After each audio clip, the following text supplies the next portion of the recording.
It's time for another episode of The Rundown. Hi, everybody. I'm Sunny Galt. I'm a messenger with United Network News. UNN, as we call ourselves, is the official news channel for CARE, which stands for the Center for Amity and Restoration of Earth, because that's what we're all about, restoring our amazing planet. And the way we do that on the news is by giving you the real news. What is really happening?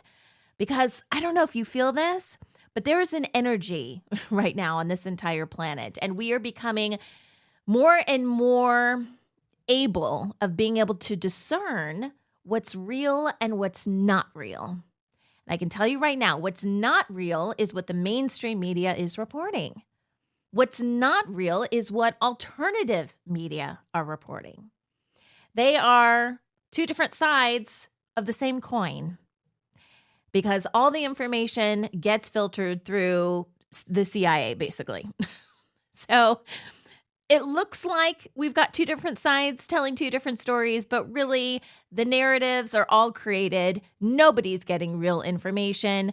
You know, they might give you a slither of truth here and there, like the whole Q movement. You know, they throw in some truth to kind of hook you, and then they feed you a bunch of lies, and they make you try to believe that everything they said was real. And it's not.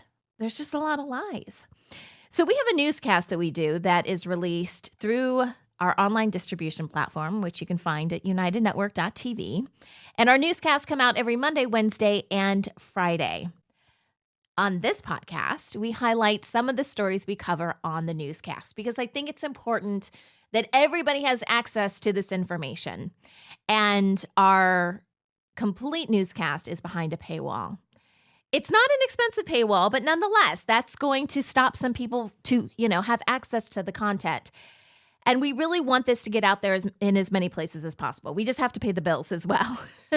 So that's what this podcast is all about. And we tell these stories in different ways. So we have our field messengers, which report on what's happening in their own community. Anyone can become a field messenger. And I'm going to tell you about a couple of our field messenger reports that were on the news today. We also have a brand new segment that we launched just today called Our New World. And I'm super excited about this because there is so much that's happening on our planet, and it is going to forever change the way humanity functions. And this is really exciting. We're, remembering who we are. All of our spiritual gifts are coming back to us. It's absolutely incredible. But we kind of have to figure out, okay, now how do we live in this type of environment? And how do we open our minds to some of the incredible things that are happening?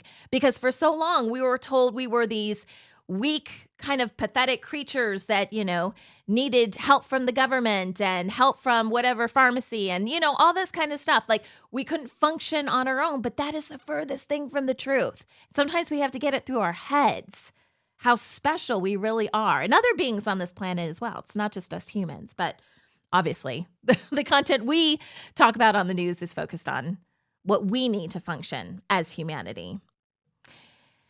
So we have that new segment, which just debuted today. Then we have, I used to call this our world stories. I think I'm going to change it to our regional stories. What is happening around the world in various regions?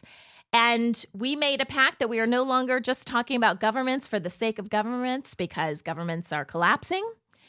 If government does something that impacts the people directly, we will report on it. For the most part, though, these regional stories are really more about how the people are being impacted by different things. The people, the environment, things like that. So those are our regional stories. And then we have our World Situation Report with Kimberly Gogan from the Office of the Guardian. And I do have a couple sound bites that I'm going to play for you a little bit later on in the episode. It's all about governments collapsing, so buckle up, guys. Here we go.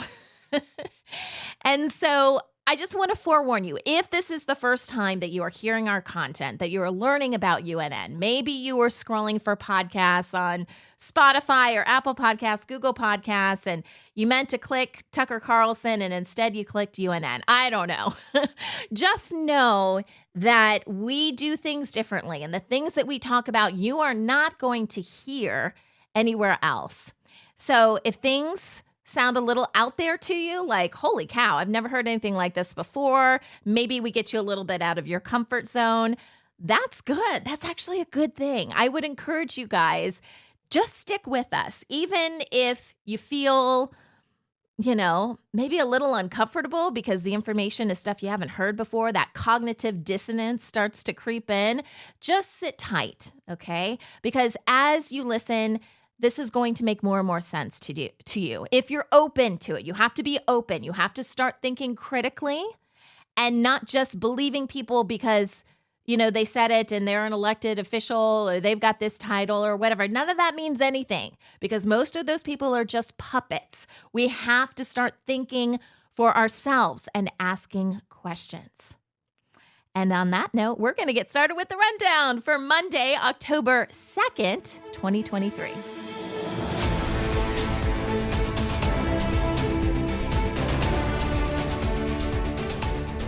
All right, kicking things off with our field messenger reports. Like I said, these are everyday people just like you that care about their communities, that want people to really know what's happening, not just what mainstream media is reporting, if they ever do make it to your town, right?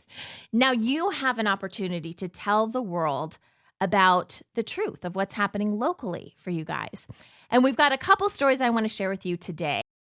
The first story deals with an issue that's happening in Australia. And this comes from our field messenger, Jo. She's in Queensland, Australia for this report. And it's about the Indigenous voice to Parliament. So what this is, and this is really interesting because we've actually reported on this before. It was in our regional stories for a while. And it was just kind of a short story with a soundbite. And this field messenger report helps to clarify what we reported on before. So the original story that we did was pretty balanced. Okay, this is what the government says. This is what the Indigenous people, say. But there's a lot more to this story. And this is why, you guys, this is why the field messenger reports are so important. Because we can't be everywhere all the time. We really do rely on you guys because you know your communities the best. You know the issues in your communities the best. We're relying on you to tell us what's really going on. So this was a follow-up to that. I'm so glad that Jo did this story. It was a fabulous story. She talked to grandmother Mulara, okay? Now, she is a senior law woman. She actually holds a Juris Doctor law degree, but she also understands Native law, okay? So she gets both. She understands both completely. Very highly educated woman. And she explains what's going on. And we get a really good in-depth, even in like the 2.5 minutes or so that this segment is on the news, a really good idea of what's really happening here. And grandmother Mulara explains that the Australian government is a corporation. It's just like it is here in the US. It is a corporation. And if you look at it through the eyes of a corporation, then that means Parliament is the board of directors. So that's on one side. And then on the other side, you have the Indigenous people who are a living entity. They are sovereign in their own right. So you have the Indigenous side, which is living, and then you have this corporation, which is dead. Okay, it's not a living thing. It's dead. So it sounds good. So this bill is supposed to, quote unquote, give Indigenous people more voice in Parliament over various issues because they didn't fall under the Constitution originally. But as we're finding out, this is kind of a veiled issue. So it sounds good, right? It's like, yes, everyone needs to have a voice. But what grandmother Mulara is telling us is that if this passes, then the Indigenous people come under the governance of the corporation, this dead entity, which means the Indigenous people could lose their voice. They may not have private property. All land titles would basically disappear, which unfortunately has happened in countries all over the world. We think we own stuff. We don't own it. Now, keep in mind, I want to be very clear about this. Even though we're specifically talking about the Indigenous people, all Australians are impacted by this. All private properties will be abolished, or dissolved in Australia. Land titles will disappear. So yes, we are talking about the indigenous people, but this impacts all of Australia, which is why it's important for everyone to know what's happening here. And they're doing this because the government is bankrupt. We've been saying this all along. All governments are bankrupt. And in this case, in Australia, the Australian government needs the wealth and the resources of Australia and the people on the land, the indigenous people. They're basically feeding off of that, at least trying to. And this is a really important story as I'm learning, because I don't live in Australia. So being able to see this from the eyes of the people is just so important. And it's just a fantastic example of why field messenger reports are so important. So again, thank you to Joe, who took the time to create this story, to interview Grandmother Malara. Thank you, Grandmother Malara, for participating in this. And it gives us a much better idea of what's really happening. And, we'll wait to see what happens with the vote. But, they dress things up in a nice, pretty bow. Oh, we're protecting your rights. Or, all these government agencies, like here in the U.S., they create all these government agencies for our protection, when really that means control. And this appears to be the same thing they're trying to do in Australia. And then our second field messenger report is it's an inspirational story. And this comes from Debbie, who is in Glen Shiels, which is in Scotland. That's my horrible Scottish accent. And she actually goes to this village in Scotland, and this adorable little, I won't call it a restaurant. It's kind of like a cafe. I want to call it a cafe. And it's called the Chocolates of Glen Shiel, which just sounds magical, doesn't it? And they have this thriving chocolate business, and it's made with Scottish ingredients. Everything that they do, it's locals, it's family friendly, all that good stuff. And she introduces us to the head guy over there. His name is Finley, and he's a super cute, I was going to call him a kid, but he's not a kid. He's just a young person with he runs it. He runs it. This is kind of a dream of his. And she tells the story of how he had this dream to, he created chocolates with his, grandmother, and how it evolved basically into this business, this thriving business. And so that's why I say it's an inspirational story, because we have to get ourselves back into the mindset of, what am I truly passionate about? If I didn't have to worry about making money and paying the bills and insurance and healthcare and all that kind of stuff, what would I be doing with my life?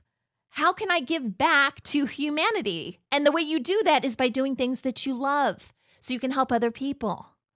And I think this is a great example. It's why I love stories like this, because I'm sure there were plenty of people that said to Finley, I don't know why you want to open a chocolate business, but, if you went and became a doctor, then blah, blah, blah. You know what I mean? And he just listened to his heart. And by the way, he's got the best. Both of them have the best Scottish accents in the world. It just makes me want to go to Scotland.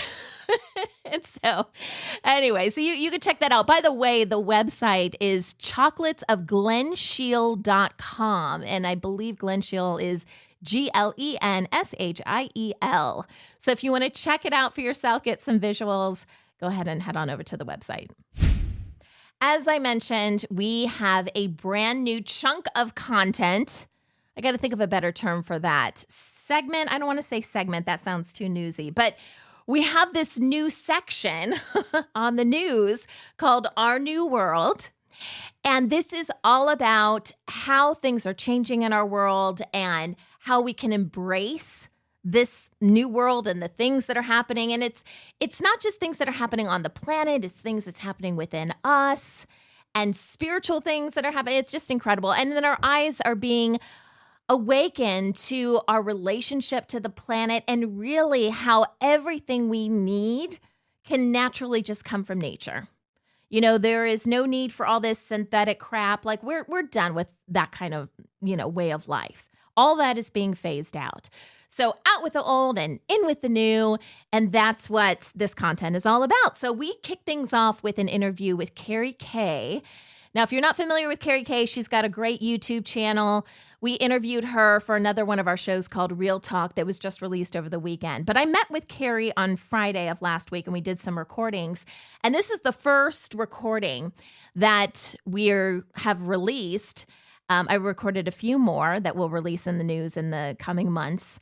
But this one is all about the new Earth and what the new Earth is going to be like. And I'm not going to give you any more hints than to say it's a great conversation. It's about 5 or so minutes long, and you should check it out. So we have that interview with Carrie Kay, and then we have a couple of other stories. One is about self-compassion, because as we head into this new world, we're going to be learning a lot of things about ourselves, a lot of things about the planet, and at times it could be a little overwhelming, and at times we may want to,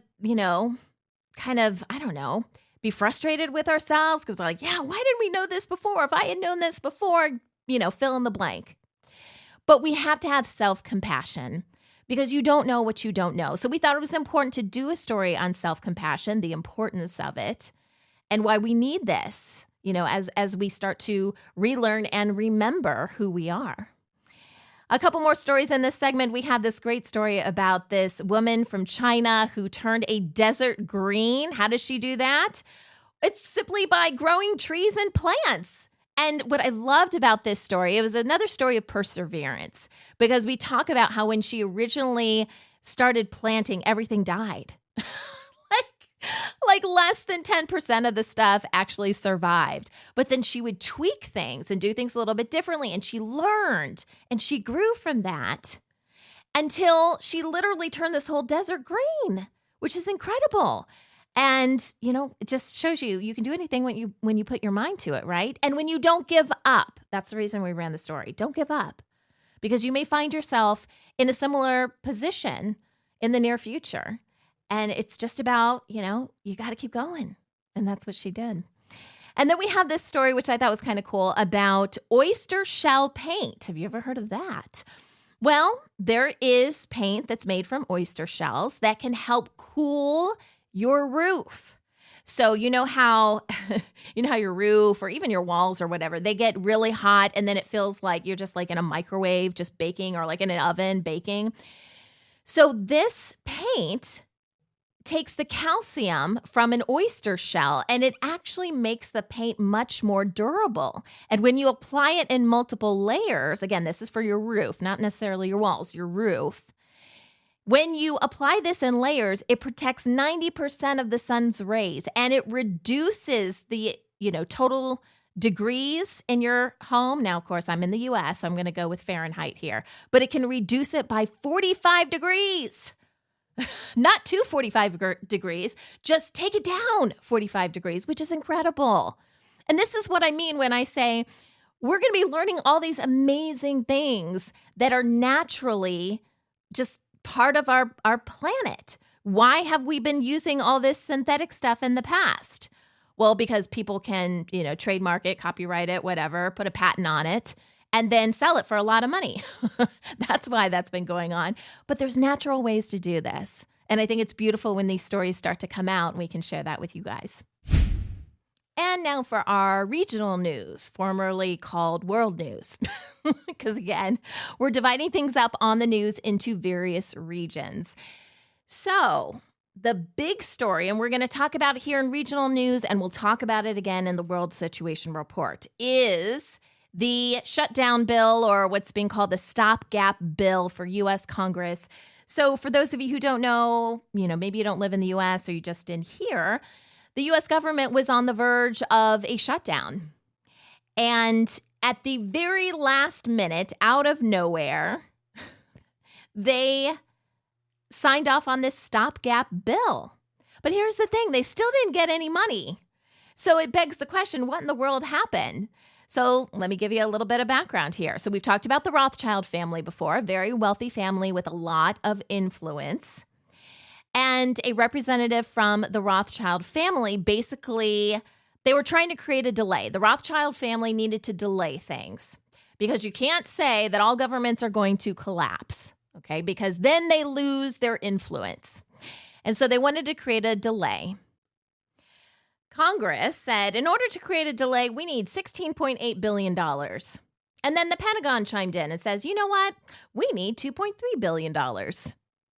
So the representative goes back to the Rothschilds and come up with the brilliant idea of telling them, basically they wanted them to delay even more.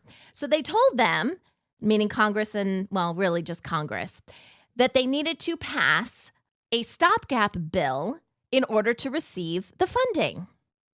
Like, we'll do this, but you got to do this first. Now, here's the funny part. It's funny because these people don't know what they're doing.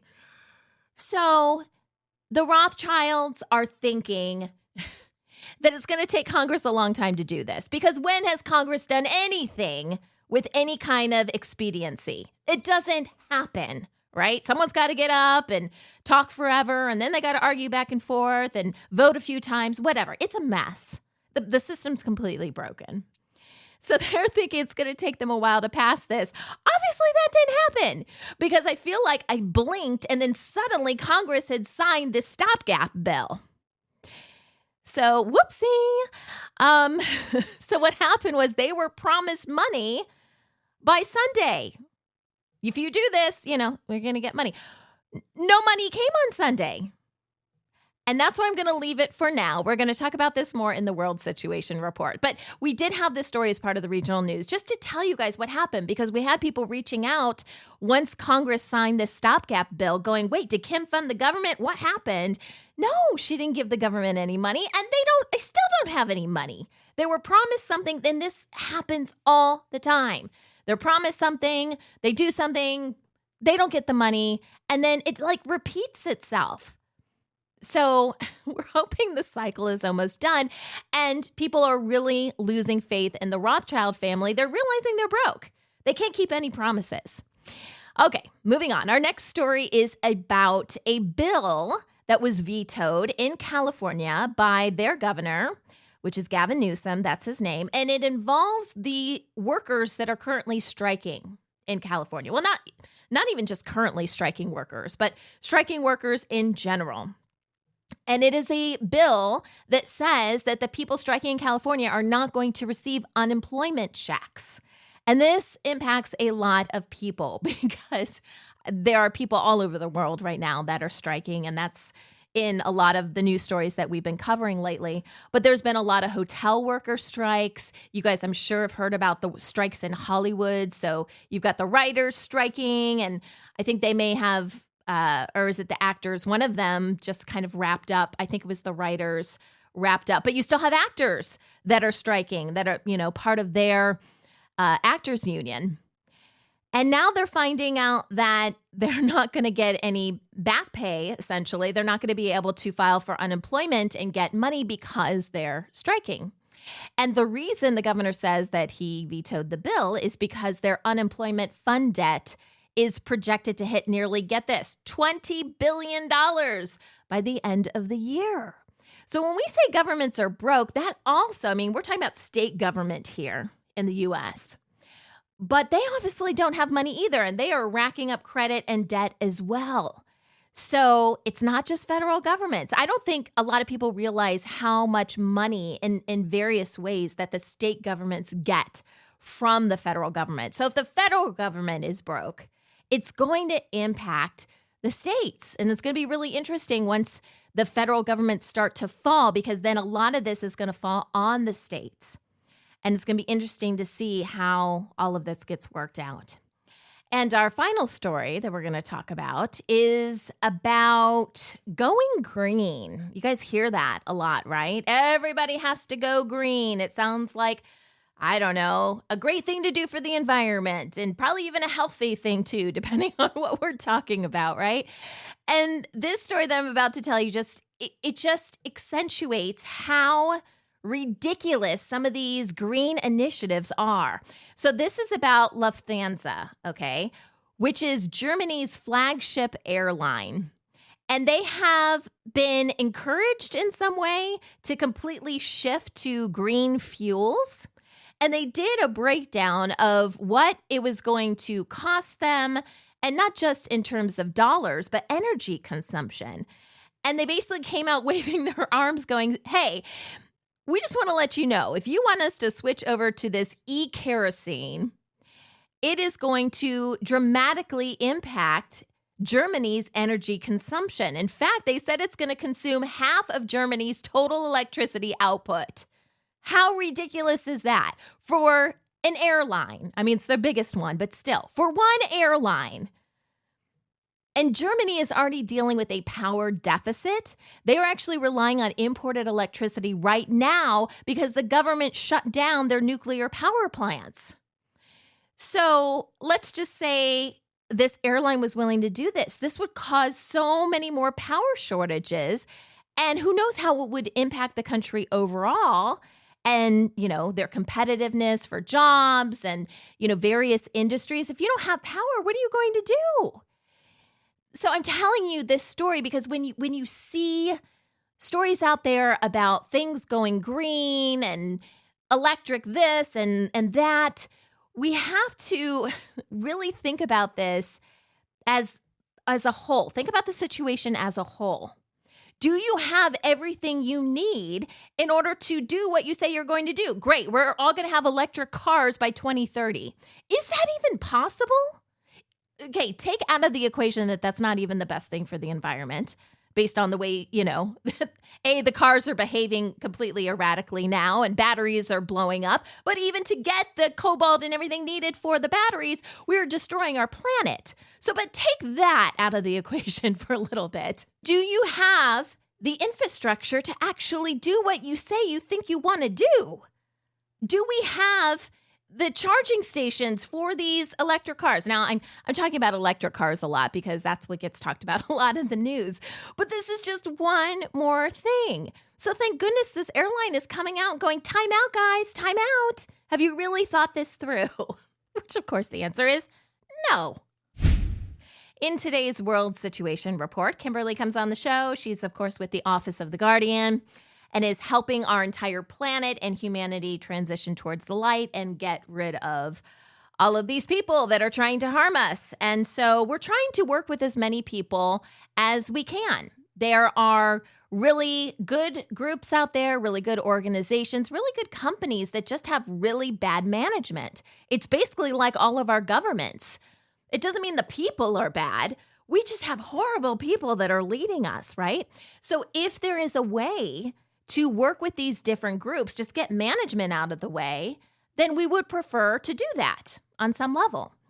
Now, up to this point, they don't seem all that interested in working with us. If there is any possibility of someone else coming in to save the day, then they would prefer to pursue those options as opposed to working with CARE, the Center for Amity and Restoration of Earth.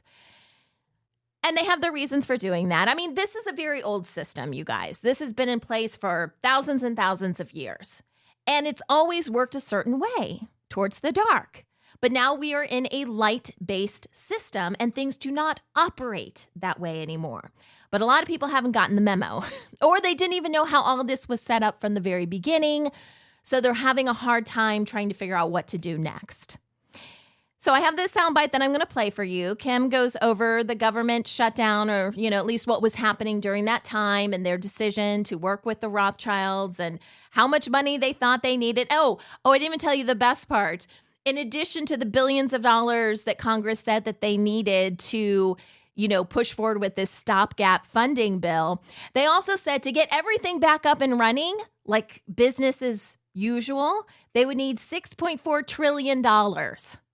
The only reason you need $6.4 trillion is if you are giving handouts to corporations, which we know the government has done forever. And that's simply not going to happen. So take a listen. Here is our first soundbite with Kim from the Office of the Guardian talking about the whole government shutdown and how crazy Congress was in the whole process. So they tried to buy time, as you had said earlier in the news. Yep. And time is money these days. Everybody's out of time. Mm-hmm. So they failed to deliver the money that they promised. The operative promised that if they passed this bill and, in a hurried way, the faster they could get money. Kind of hung up the phone, blame it on somebody else because they figured, well, the politicians are never going to get their, together. And by the time, take them days, weeks, they're arguing all the time about this and that and what's going to be in there. But it didn't happen like that this time. It happened so fast. I was shocked when I started to see like headlines and stuff about the stopgap bill. I'm like, where did this come from? It just showed up, but you wave money in their face and look what happens. I guess they move more quickly. But it goes to show you how desperate they are. Yeah. And how broke they really are. When have you ever seen Congress pass a bill in like less than 24 hours? Yeah. Never. Yeah, I know. Everybody's always got something to say about something or other. Now, this little, 16.8 was what they, had requested. But of course, the bill itself is 16. The 800 goes for, people's pockets. That's billion, right? Yes, billion. 16.8 billion. Okay. Yeah, and the Pentagon threw their hat in the ring as well, asking for 2.3 so they could wait.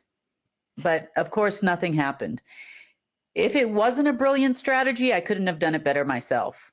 But I think they're just that broke and that desperate. They also made threats that if they didn't get this money by, Monday at 8 a.m., that we're going to call her. Because I'm her in this case, because she can get it done in 20 minutes. Did they? Because, it's 8 a.m. Eastern time, right? That's what you're talking about. We're past that now. We're past that. Well, we've had other events that have taken place since then. Okay. I know, it's funny. It's so funny. And so when they failed to even come up with the 16, now they had called the silent circle, which of course said no. They had called a number of their, let's just call them business partners, so to speak. And I don't think really any of the family members have that much money hanging around they can just dispose of right now. Everybody's in self-protection mode. They don't want to give up their lifestyle, to control politics. At this point, it's all about me. It's not about you. Yeah. So that kind of ended with a giant thud yesterday after the bill, was passed. Not that it passed in the Hall of Records, but it was passed. Yeah. The other thing they also said is in order to get the government, how do I say this? The government flying back on its feet, they would need 6.4 trillion. Wait, who said that? This came from Congress. They said that's the next bill that they plan to try to pass. 6.4 trillion is what we heard. Now, that is a delusion. That is only if you want to try to control all the major corporations in the United States. And bail out BlackRock and bail out all the Vanguard and bail out State Street and bail out this and bail out that. But, those are, let's just say, lobbyist dreams. Yeah. They get a certain percentage of the money too, if the money were to actually flow for pitching, the ideas to Congress or the aides or the operatives, so to speak. So that would be a no. If there is a corporation that needs bailing out, then that'll be a conversation that we'll have to have, because if your corporation is failing miserably and you're expecting free money to come from the government and bail you out, that means you have an administration problem. That means you are not running your company correctly. That means you are probably still taking orders from a bunch of crazy people that are driving your corporations off a cliff. So in order to fix it, you have to fix the management and how the company runs overall. And it's not going to come from me through a government in any country. So that's a delusion. Whew, yeah, it sure is. 6.4 trillion. What happened to Congress working for the people? Somehow we missed this. Did something get lost in translation? And it's got to be the same with other governments around the world. Like, you're meant to serve the people, not serve the corporations. But this is what they're asking for with the money. Like, what happened to their constituents? It blows my mind. Okay, the next soundbite that I want to play is from a little bit later on in the situation report. And Kim starts to talk about, well, what's going to happen next? because things fell through. Money wasn't delivered on Sunday. And what Kim reveals is that the Treasury actually reached out to CARE, the Center for Amity and Restoration of Earth, because the Rothschilds fell through. And they were starting to have what sounded like a conversation until a group of generals popped their little heads, like whack-a-mole. You think one's done and then another one like pops up like a little gopher. So this group of generals then pops their head up. And Kim says there's like 18 to 20 of these generals and says, oh, we'll get the money. We'll get the money. And they're starting to gather operatives. There's all these contracts flying around. Oh, yeah, we're going to get the money. We're going to do this. The crazy thing is these people have no idea how they're going to do it. They make all these promises and then they always fall flat. It's incredible. You think someone would have the brains to think this through before you made empty promises that they can't keep. But it's like they don't care. That's their currency, is making promises and, everything falling through. So Kim's now going to tell us a little bit more about these contracts that were going around and the group of generals, what they're promising, and why it's just not going to work. These group of generals, I call them the Langley Five because they are the ones that are kind of like, they're the anti-silent circle, for lack of a better term, what's left of them now. Okay. And of course, when one disappears, another one takes their place, whoever's next in line. So you have this group, there's probably 20 or so of them, I don't know, 18 maybe. And they gathered operatives worldwide. And they promised that they could get it done by the end of business today, Eastern Standard Time. So that's what I'm watching right now. I'm just watching them. They're over at Peterson Air Force Base. Big shout out to Langley 5 at Peterson in Colorado Springs. And they're just, I don't know, they're hacking, I guess. Haphazardly hacking. Trying to gain some access and control. You would think that these people, before they opened their mouth and made a promise to a bunch of very dangerous humans, that they would think about it a little bit. You would probably try to figure out what you actually could do. Like for me, I do talk to some of these people from time to time. I've educated some of these people. What I mean by that is I've given a lot of knowledge and information to them that they could verify and check out. And one thing I wouldn't do is open my mouth without being 100% sure what I'm about to say is correct. Right. Like that's something you just don't do. They've had enough of that anyway. Apparently these people don't care. So by the end of the day today, you can stick a fork in Langley 5 generals because there won't be any money and there won't be any big payouts to operatives. And, and to be fair, they met with a lot of opposition. Nobody believes they're actually going to come through, including me. I wasn't on that call, but I don't believe they're going to come through either. So if this had happened, which that is a fantasy beyond all fantasies, this would have been a global issue. They would have now been in control of all the militaries in the world and now been in control of all the treasury departments in the world and, all the operatives in the world. And then, based on the way they're running operations, if you are an operative and you're watching this, you should be extremely thankful that they are not your boss. So freedom is coming for these operatives because although we have taken a stance, and a very firm stance with governments, because they tend to be, how do I say this in the nicest way, full of baloney. They say one thing to your face, stab you in the back. Now, the politicians themselves are just puppets. I'm talking about the people that are behind them. But if we are going to turn those ships around and make them actually work for the people, and they're expecting the people's money to go to them, meaning from us, because that's the humanity's money, there's going to be there have been some very serious demands.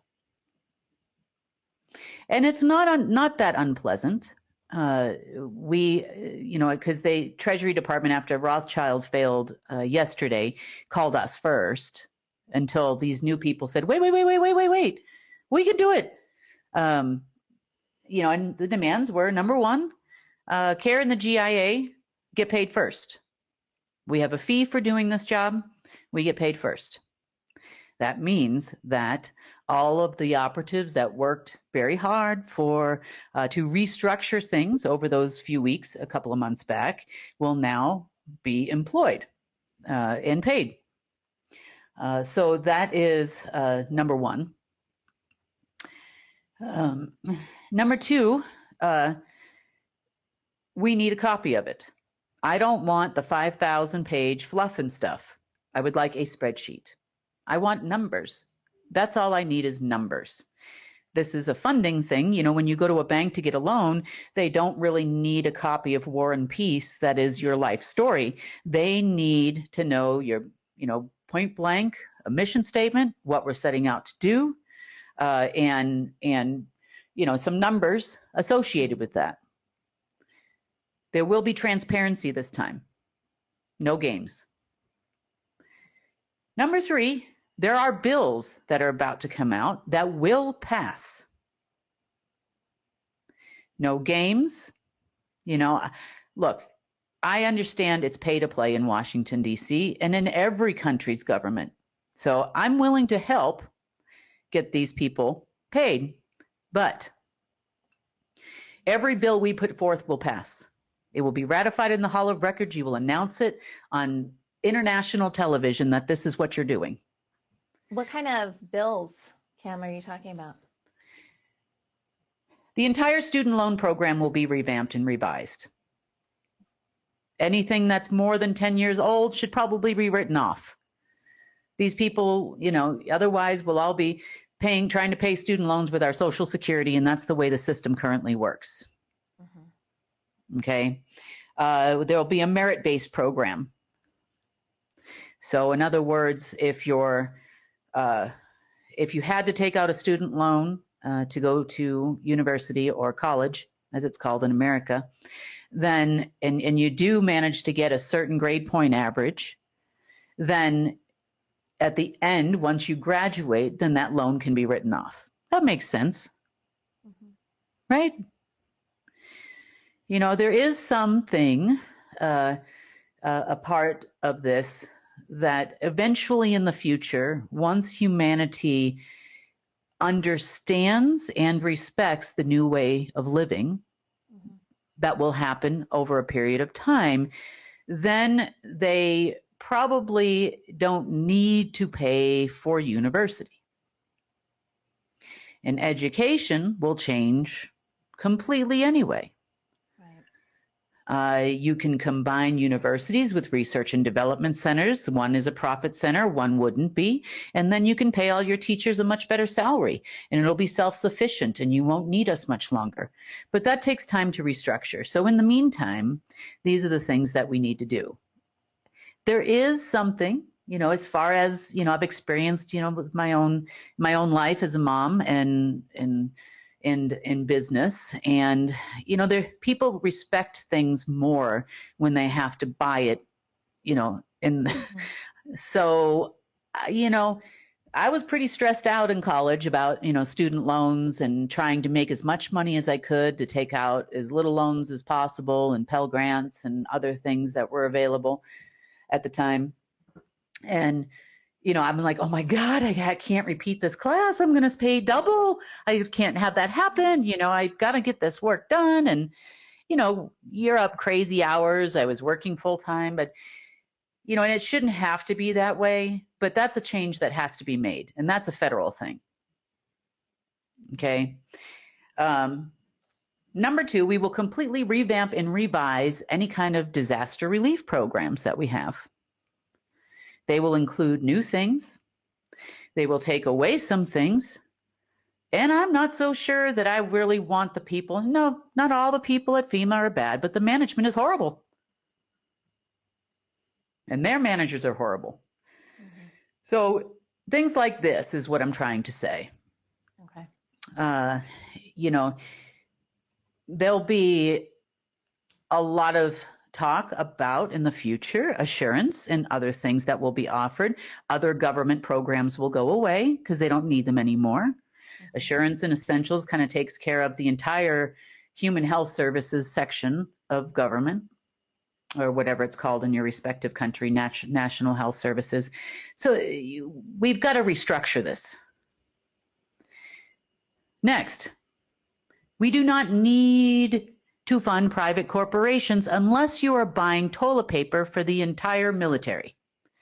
Then you will buy the toilet paper from wherever you get it from, whatever company you get it from, toothpaste or essentials, those types of things. Next, we do not need to have third-party entities such as Lockheed Martin and Boeing and so on and so forth producing military equipment.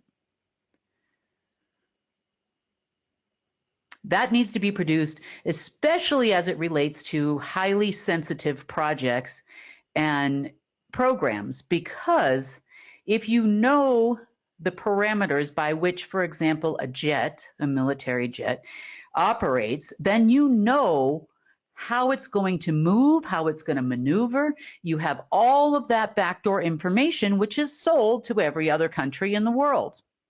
Wow. Yeah. That is not what we're doing here. That is not security. Firearms, yeah, maybe, other things like that. But as it relates to things that can actually put people's lives in jeopardy, it should not happen. Boeing and Lockheed Martin, on the other hand, don't get me wrong, they make planes, they make other things, lots of other equipment and types of things that are not military related, which could then meet with some different kinds of contracts. For example, the International Disaster Relief Program. We are going to need some of these things that they produce for that. Number 2, we need to change air travel.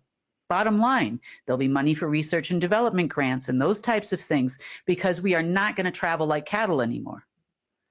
So do you see what I mean? Like there's a lot of things that need to change.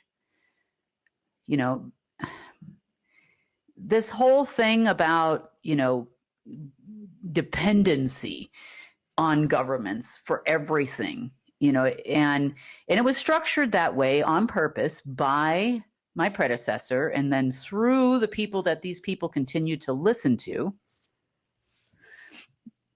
in order to have total control. Yeah, that was the name of the game, wasn't it? How much control can the government have over you? And we've even seen that since the lockdowns and stuff. The social crediting, China's already working on it. They recognize your face wherever you go. All of that is it just boils down to control. Even everything from our passports and driver's license and all of this is a way to monitor us. Set aside this Alexa that I have in my room right here that's about to go off because I said her name. I mean, we are being monitored constantly. There is some positive news that's part of the World Situation Report. We're not going to play a soundbite of it, but if you guys listen to the newscast or watch the newscast, you'll hear about it. And there was a system that was shut down. It was a negative AI system that would go off and specifically target humanity if they got too light. Okay, so if they could see a rise in your frequency, your vibration. If you guys have heard of Murphy's Law, right? Kim and I actually kind of laugh about this on the newscast. You feel like whatever you do, Murphy's Law is going to, catch up to you, and anything that could go wrong would definitely go wrong in whatever situation. Well, this was kind of the system for Murphy's Law. Like, oh, you're having fun? Boom, let's send this, to totally mess with you. And that system was taken down. And that's a really big deal because a lot of people now are feeling the effects of that. And we talk about that a little bit on the Situation Report. But it's a really good thing overall. And it's going to allow us to feel more bursts of light coming through to us because there's not something else that's combating that, right? So again, if you listen to the whole Situation Report, if you're a member, encourage you guys to do that. And that's exciting stuff. We're going to have more and more positive things like that happening. When the negative goes away, it's being filled by the light. And I find that to be super exciting.